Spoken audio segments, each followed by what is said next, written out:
ഇന്നത്തെ കാറ്റത്തെ കിളിക്കൂട് എപ്പിസോഡ്. നിധി വീട്ടിലേക്ക് എത്തുന്നു. ആഹാ, വന്നു. ഫോൺ വിളിച്ചിട്ട് നിധി വേഗം എത്താൻ പറഞ്ഞല്ലോ. അല്ല, ഞാൻ വരുന്നതിനെക്കാട്ടിലും മുമ്പേ വന്നല്ലോ, അതുകൊണ്ട് ചോദിച്ചതാ. നിധി ഒരു കാര്യം പറഞ്ഞാൽ അത് അനുസരിക്കാതിരിക്കാൻ പറ്റുമോ? ശരി. വലിച്ചു വാരി കിടന്ന ബുക്കൊക്കെ നിധി അടുക്കി വെക്കുന്നു. അല്ല, ഇതൊക്കെ ഇപ്പം എന്തിനാ ചെയ്യുന്നത്? ആ കസാര എടുത്ത് അടുക്കി വെക്ക്. കാര്യം പറ, ആദ്യം പറയുന്ന കേക്ക്. നിധിയെ, ഇതൊക്കെ എന്തിനാ ഇത്ര തിടുക്കത്തി ചെയ്യുന്നേ? ഇന്ന് നമുക്ക് ഗസ്റ്റ് ഉണ്ട്. ആര്? തൻ്റെ അച്ഛനോ? അങ്ങനല്ല, ഇത്ര തിടുക്കത്തി വന്ന് ഓഫീസിൽ നിന്ന് കാര്യം ചെയ്യുന്നുണ്ട്. അച്ഛനോ അമ്മയോ ചേട്ടനോ ചേട്ടത്തിയമ്മയോ വരുന്നുണ്ടോന്ന് ചോദിച്ചതാ. ശരിയാണല്ലോ, അവർ വരാനുള്ള സാധ്യതയില്ല. ഞാനത് ഓർത്തില്ല. വേറിപ്പോൾ ആര് വരാനാ? അയ്യേ, നശിപ്പിച്ചു. ഇതെന്തൊരു കിച്ചനാണ്, ആകെ അലങ്കോലമായി കിടക്കുന്ന കണ്ടില്ലേ? ഇതൊന്ന് കഴുകി അടുക്കി വെച്ചൂടായിരുന്നോ? ദാ കഴുക്. ഞാനോ? അല്ലാതെ പിന്നെ അതിന് സുഭാഷ് ചേട്ടനെ കാത്തിരിക്കണോ? ഈ വീട്ടിൽ ഉപയോഗിച്ച പാത്രങ്ങളല്ലേ, ഇത് കഴുകി വൃത്തിയാക്കി വെക്കുന്നതിന് ഒരു കുഴപ്പമില്ല. ആ കഴിവ്. പന്തം കണ്ട പെരിച്ചാടിയെ പോലെ നിൽക്കാതെ കഴിവ് സുധീഷേ. ആ കഴിവ. ഇങ്ങോട്ട് വരാൻ പറഞ്ഞപ്പോഴേ ചാടി വന്ന് എന്നെ പറഞ്ഞാൽ മതിയല്ലോ. ഇങ്ങനെ കൊണ്ടുവന്ന് തള്ളല്ലേ, ഞാൻ ഓരോന്നോരോന്നായിട്ട് കഴിവട്ടെ. സാധാരണ ഇതൊന്നും അറിയാറില്ലല്ലോ, ഒരു ദിവസമെങ്കിലും തിരിച്ചറിയട്ടെ. ഈ പാത്രത്തിന് എന്താ കുഴപ്പം? ഇതങ്ങനെ തന്നെ എടുത്തു വെച്ചാൽ എന്താ കുഴപ്പം? അത് ഈ സോപ്പിട്ട് കൈകൊണ്ട് തൊട്ടില്ലേ, ഇനി ഏതായാലും കഴിവിക്കോ. ഇങ്ങനെ തല്ലി ഉടയ്ക്കല്ലേ, അല്ലെങ്കിൽ തന്നെ ചതങ്ങി ഉളഞ്ഞിരിക്കുന്ന പാത്രങ്ങളാ. ശബ്ദം ഉണ്ടാക്കാതെ കഴുകാൻ നോക്കൂ, അല്ലെങ്കിൽ അകത്തിരിക്കുന്ന പാത്രങ്ങൾ മുഴുവൻ ഞാൻ കഴുകിക്കേ. അയ്യോ വേണ്ട, ശബ്ദം വരാതെ ഞാൻ തന്നെ കഴുകിക്കോളാം, പോരെയോ? സുധീഷ് പയ്യെ കഴുകുന്നു. നിങ്ങളെന്താ കളിക്കുവാണോ? അതല്ല, ശബ്ദം ഇല്ലാതെ കഴുകുക. നേരമില്ലാത്ത നേരത്തെ നിങ്ങളുടെ ഓഞ്ഞ തമാശ കൊണ്ട് വന്നാലേ ദേ ഈ കഞ്ഞിക്കല എടുത്ത് തലയ്ക്കടിക്കും. ദേ ഇത് എന്തോന്ന് സാധനം? വേഗം പറഞ്ഞ പണി തീർക്കാൻ നോക്ക്. നികേഷും ഹരീഷും കൂടെ വരുന്നു. ഏട്ടത്തി. എന്താടാ നികേഷേ? ഹലോ, നിങ്ങൾ അവൻ്റെ ഏട്ടത്തിയാണോ? അല്ല. എന്നാ പറഞ്ഞ പണി ആദ്യം തീർക്ക്. വേഗം കഴുകി വെച്ചിട്ട് വാ. യാ. എന്താ ഏട്ടത്തി വരാൻ പറഞ്ഞത്? നിന്റെ ക്ലാസ് കഴിഞ്ഞായിരുന്നോ? ലാസ്റ്റ് പീരീഡ് കഴിയാറായപ്പോഴാണ് മെസ്സേജ് കണ്ടത്. അപ്പോഴത്തേന് ഹരീഷ് ഏട്ടൻ വന്നു. എന്താ നിധി എല്ലാവരോടും വരാൻ പറഞ്ഞത്? കുറച്ചു നേരം കൂടെ കഴിഞ്ഞാൽ സുഭാഷ് ഏട്ടനെ കാണാൻ പെൺവീട്ടിൽ നിന്ന് ആളെത്തും. നിങ്ങൾ എന്തിനാ എന്നെ നോക്കുന്നേ? എനിക്കറിയാൻ പാടില്ല. അല്ല, ഇത് ആരാ ഏർപ്പാടാക്കിയത്? ഏട്ടത്തിയാണോ? സുഭാഷ് ഏട്ടൻ തന്നെ ഏർപ്പാടാക്കിയത്. സുഭാഷ് ഏട്ടൻ തന്നെ പെൺവീട്ടുകാരോട് ഇങ്ങോട്ട് വരാൻ പറഞ്ഞോ? അതെ. നമ്മളോട് ആരോടും ഡിസ്കസ് ചെയ്യാതോ? സുഭാഷ് ഏട്ടൻ അങ്ങനെ ചെയ്യാറില്ലല്ലോ. അതിലും വിശ്വസിക്കാൻ പറ്റാത്തതൊന്നുണ്ട്. എന്താ? സുഭാഷ് ഏട്ടൻ ബ്രോക്കറോട് പറഞ്ഞ് പെൺകുട്ടിയെ നേരിട്ട് കണ്ട് സംസാരിച്ച് എല്ലാം ഉറപ്പിക്കുകയും ചെയ്തു. സുഭാഷ് ഏട്ടനോ? ഇതൊക്കെ എപ്പോ? എന്നിട്ട് അവർ സമ്മതിക്കുകയും ചെയ്തോ? അതൊക്കെ എപ്പോഴേ നടന്നു, നമ്മൾ അറിഞ്ഞില്ലെന്നേ ഉള്ളൂ. എൻ്റെ ദൈവമേ, നമ്മൾ അറിഞ്ഞ ഇതൊക്കെ വർക്കൗട്ട് ആവില്ലെന്ന് കരുതിയായിരിക്കും സുഭാഷ് ഏട്ടൻ ഇതൊക്കെ ഒറ്റയ്ക്ക് ചെയ്തത്. എല്ലാ തവണയും എല്ലാം കണ്ട് ഉറപ്പിച്ചിട്ട് എങ്ങും എത്താതെ പോവുമല്ലയോ. ഇത്തവണ ഒറ്റയ്ക്ക് പോയി കണ്ട് എല്ലാം ശരിയായിട്ട് പറയാന്ന് കരുതി കാണും. രാവിലെയും കൂടി ഒരു വാക്ക് പോലും പറഞ്ഞില്ലല്ലോ. എല്ലാം ശരിയായിട്ട് പറയാൻ നിൽക്കുമായിരുന്നു. ആരോടും പറയാതെ ഇത്രയൊക്കെ ചെയ്തെന്ന് സുഭാഷ് ഏട്ടന് നിങ്ങളോട് പറയാൻ ഒരു വിഷമമുണ്ട്. എന്നെ ഓഫീസിൽ വന്ന് കണ്ട് ഇതെല്ലാം നിങ്ങളെ അറിയിക്കണമെന്ന് പറഞ്ഞു. അതാ നിങ്ങളെ ഞാൻ വിളിച്ചത്. അവരെല്ലാം ഇപ്പോൾ എത്തും. അതിനു മുമ്പ് നമുക്ക് വീട് വൃത്തിയാക്കണം. വാ.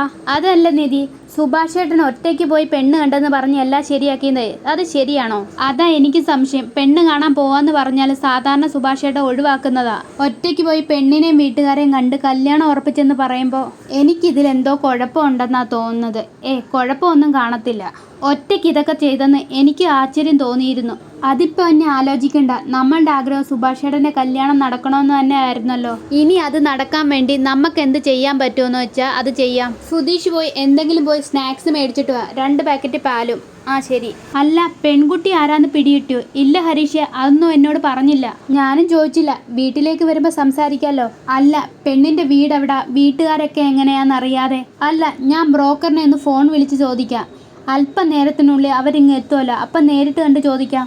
നിങ്ങളെ ഞാൻ പറഞ്ഞത് പിന്നെ ഞാൻ പറഞ്ഞതിലൂടെ ചായപ്പൊടിയും പഞ്ചസാരയും കൂടെ വാങ്ങിച്ചോ. പിന്നൊരു റൂം സ്പ്രേയും ചന്ദനത്തിരിയും കൂടെ വാങ്ങിച്ചോ. 2 പാക്കറ്റ് ബൂസ്റ്റും. പോടാ. ലിസ്റ്റ് വലുതായി വരുവാണല്ലോ. ഹരീഷ്, നീ ഒന്ന് പോയിട്ട് വാ. എന്താ നിങ്ങൾക്ക് പോയാൽ? അതെ, അവന് സാധനങ്ങളെ നോക്കിയും കണ്ടും എടുക്കാനറിയാം. ഞാൻ വാങ്ങിക്കോളാം. അല്ലെങ്കിലും കാശ് ചിലവാക്കുന്ന കാര്യത്തിൽ സുധീഷേട്ടൻ ഇറങ്ങാറില്ലല്ലോ. ഏട്ടത്തി, ഞാനൊന്ന് ഫ്രഷായിട്ട് വരാം. എന്നാ പിന്നെ ബാക്കി എല്ലാ പാത്രവും കഴിവേക്ക്. ദൈവമേ, അത്രയും പാത്രം കൂടെ ഞാൻ ഒറ്റയ്ക്ക് കഴുവാനോ? അതിനി പുറത്തുനിന്ന് ആളെ വിളിക്കണോ? നിധി, അതിനിപ്പോൾ എല്ലാ പാത്രവും കൂടെ എടുത്ത് കഴുകി വെക്കണോ? മാത്രവുമല്ല, അവർ വന്ന അടുക്കളയിലേക്കാണ് വരാൻ പോകുന്നത്. അവർ വന്ന് ഇവിടെയല്ലേ ഇരിക്കുന്നത്. ഇവിടെ വൃത്തിയാക്കിയാൽ പോരെയോ? വീട് കാണാൻ അടുക്കളയിലേക്ക് വന്നാലോ? വീടല്ലേ, ഇച്ചിരി വൃത്തികേടൊക്കെ കാണും. അങ്ങനെ വിചാരിച്ചാൽ പോരെയോ? സമ്മതിച്ചു. സുധീഷിൻ്റെ ഫോൺ അടിക്കുന്നു. ഗായു. ആര്? എന്നെ ബസ് സ്റ്റോപ്പിൽ കാത്തു നിൽക്കുന്ന പെൺകുട്ടി ഇല്ലയോ? ഗായു. ഇതൊന്നും പിടിച്ചേ, ഞാൻ ഫോൺ എടുക്കട്ടെ. ഹലോ ഗായു. എന്താ മോളെ? എന്തെടുക്കുക മോളെ? ഞാൻ വെറുതെ ഇരിക്കുക. ഇയാളോ? ഞാൻ വെറുതെ ഇരിക്കുക. ജോലിക്ക് പോയില്ലേ? പോയിട്ട് തിരിച്ചു വന്ന് ഞാൻ വെറുതെ ഇരിക്കുക. അല്ല ഗായു, കുറച്ചു മുമ്പ് വിളിച്ചതല്ലേ ഉള്ളൂ, പിന്നെന്തിനാ വീണ്ടും വിളിക്കുന്നേ? അതെന്താ, എനിക്കിടയ്ക്ക് വിളിക്കാൻ പാടില്ലേ? അയ്യോ, ഗായുവിന് എപ്പോൾ വേണേലും വിളിക്കാം, എത്ര തവണ വേണമെങ്കിലും വിളിക്കാം. അല്ല ഗായു, ഇയാൾ എന്തേലും കഴിച്ചായിരുന്നോ? ആ, കാപ്പി കുടിച്ചു. ഇയാൾ കുടിച്ചോ? ഇല്ല ഗായു, ഇവിടെ അത് ശ്രദ്ധിക്കാൻ ആരുമില്ലല്ലോ. പോ പാറ്റെ, തല്ലി കൊല്ലും. നിധി പറയുന്നു. ദേ, ഭക്ഷണ സമയത്ത് കഴിക്കണം, അല്ലെങ്കിൽ ഏതെങ്കിലും അസുഖം വരും. ഇനി മുതൽ ഞാൻ സമയത്ത് കഴിക്കാൻ ഗായു. നേരത്ത് ഞാൻ വിളിച്ച് ചെക്ക് ചെയ്യുവേ. ഓ അതെ, എന്നോട് ഗായുവിനെ എന്തൊരു ശ്രദ്ധയാണെന്ന് അറിയാമോ? ഹലോ, എന്താ ഗായു പറ. ഈവനിങ് മീറ്റ് ചെയ്യാമോ? ഈവനിങ് കാണണോ? ഇല്ല ഗായു, എനിക്ക് വീട്ടിൽ കുറച്ച് ഗസ്റ്റൊക്കെ വരുന്നുണ്ട്. നാളെ നമുക്ക് ബസ് സ്റ്റോപ്പിൽ വെച്ച് കാണാം, പോരെയോ? ഞാൻ നേരത്തെ പറയണമെന്ന് വിചാരിച്ച ഫോണിലൂടെ ഇയാളുടെ വോയിസ് കേൾക്കാൻ സൂപ്പറാണ്. അതെയോ? എൻ്റെ ശബ്ദം അത്ര സ്വീറ്റ് ആണോ? താങ്ക്സ് ഗായു. നിധി ചൂലിടുന്നു. അവർ വരുമ്പോഴത്തേനെ അടിച്ച് വൃത്തിയാക്കിയിട്. എന്നിട്ടാവാം നിങ്ങളുടെ ഒടുക്കത്തെ ഒരു ഗായു. ഹലോ, ഇവിടെ ഒരേ ഡിസ്റ്റർബൻസ് എന്നേ, ശല്യം. ഹലോ, ഞാനേ 10 മിനിറ്റ് കഴിഞ്ഞാൽ വിളിക്കാവേ. അതെയോ? രാത്രി ഞാൻ ഉറപ്പായിട്ട് വിളിക്കും. നിധി പാത്രം എടുത്തെറിയുന്നു. Okay bye. സംഗതി ഏക്കുന്നുണ്ട്. പെണ്ണ് വീട്ടുകാരുടെ വണ്ടി വളവ് തിരിയുമ്പോഴാണോ എന്നോട് പറയുന്നത്? കുറച്ചു മുമ്പ് പറഞ്ഞുകൂടായിരുന്നോ? അറിഞ്ഞായിരുന്നെങ്കിൽ എന്ത് ചെയ്യുമായിരുന്നു? അതെന്തിനാണ് നീ അറിയുന്നേ? പറയാനുള്ളത് നിങ്ങളുടെ ഉത്തരവാദിത്വം, അത് പറയണം. ഞാൻ പറഞ്ഞില്ലേ, സുഭാഷ് ചേട്ടൻ ഞങ്ങളോട് ഇന്നാ പറഞ്ഞത്. അകത്തിരിപ്പുണ്ടല്ലോ, ചോദിച്ചു നോക്ക്. അവനോട് ചോദിച്ചിട്ട് മറുപടി വേണ്ടായോ? മുനിയാണല്ലോ മുനി. ഇപ്പൊ ഒരു കാര്യം നടക്കാൻ പോവാണല്ലോ, അത് നടക്കട്ടെ. അവർ വരുമ്പോൾ ഒരച്ഛൻ്റെ സ്ഥാനത്ത് നിന്ന് എല്ലാ കാര്യങ്ങളും സംസാരിക്കണം. ഓ, ഇത്രയും കാലം ഞാൻ ചിറ്റപ്പനായിട്ടാണല്ലോ പെണ്ണ് കാണാൻ വന്നത്. ഈ വക കാര്യങ്ങളെ ഞാൻ ആദ്യം അറിയേണ്ടത്. ന്യായം നോക്കി ഞാൻ അതിനകത്ത് പങ്കെടുക്കാൻ പോലും പാടില്ല. അതെ, ന്യായം നോക്കിയിട്ടാണല്ലോ നിങ്ങൾ ഇവിടെ എല്ലാം ചെയ്യുന്നേ. ഒരു കുട്ടിയെ കണ്ടെത്തി കൊടുത്ത് ഇതെല്ലാം നടത്തിയെടുക്കേണ്ട ആറ് ഉത്തരവാദിത്വമാ? അത് നിങ്ങൾ ചെയ്തോ? അത് ചെയ്യാത്തോണ്ടല്ലേ സുഭാഷേട്ടൻ ഇപ്പം ചെയ്യേണ്ടി വന്നേ. എടാ, കടാകടിയന്മാരായ 3 അനിയന്മാരുണ്ടല്ലോ, അവരോർക്ക് കണ്ടുപിടിക്കാൻ ഒരു ബുദ്ധിമുട്ടും ഉണ്ടായിരുന്നില്ലല്ലോ. എന്താ ചേട്ടന് വേണ്ടി കണ്ടെത്താഞ്ഞേ? മതി, ഇനി അതും പറഞ്ഞ് വഴക്കുണ്ടാവണ്ട. പോയി വേഷം മാറി ഫ്രഷായിട്ട് വാ. അവരെന്താ എന്നെ കാണാനാണോ വരുന്നേ? ഞാൻ വേഷം മാറി റെഡിയായിരിക്കാൻ. വെറുതെ തർക്കിക്കാൻ നിൽക്കല്ല. ഞാനിപ്പോൾ എന്താ വേണ്ടേ? ചെന്ന് കാലും മുഖമൊക്കെ കഴുകി ഡ്രസ്സൊക്കെ മാറ്റിയിട്ട് വാ വേഗം. വന്നപ്പോൾ മുതൽ ഞാൻ ശ്രദ്ധിക്കുക, സുഭാഷ് ചേട്ടൻ എന്താ ഒഴിഞ്ഞു മാറിയിരിക്കുന്നേ? അങ്ങനൊന്നുമില്ല, ഞങ്ങളോടൊന്നും പറഞ്ഞില്ലെന്ന് ഓർത്തിട്ടാണോ? ആണോ? അതൊന്നും സാരമില്ല, സുഭാഷ് ചേട്ടൻ ഇഷ്ടപ്പെട്ടിട്ടല്ലേ, അപ്പോൾ ഞങ്ങൾക്കും ഓക്കെയാണ്. എന്തു പറ്റി? എന്തോ വലിയ ടെൻഷൻ ഉള്ളതുപോലെ. അവർക്ക് നമ്മുടെ വീട് ഇഷ്ടപ്പെടുമെന്ന് ഓർത്തിട്ടാണോ? അതൊക്കെ ഇഷ്ടപ്പെടും, അത് ഉറപ്പാ. ചേട്ടാ, നിങ്ങളൊന്ന് ഓക്കെ ആയേ? ഓണടി കേൾക്കുന്നു. ചേട്ടാ, അവർ വന്നെന്ന് തോന്നുന്നു. വാ. എടാ നികേഷേ, അവർ വന്നു. വാ, വരൂ. എന്താ നോക്കുന്നത്?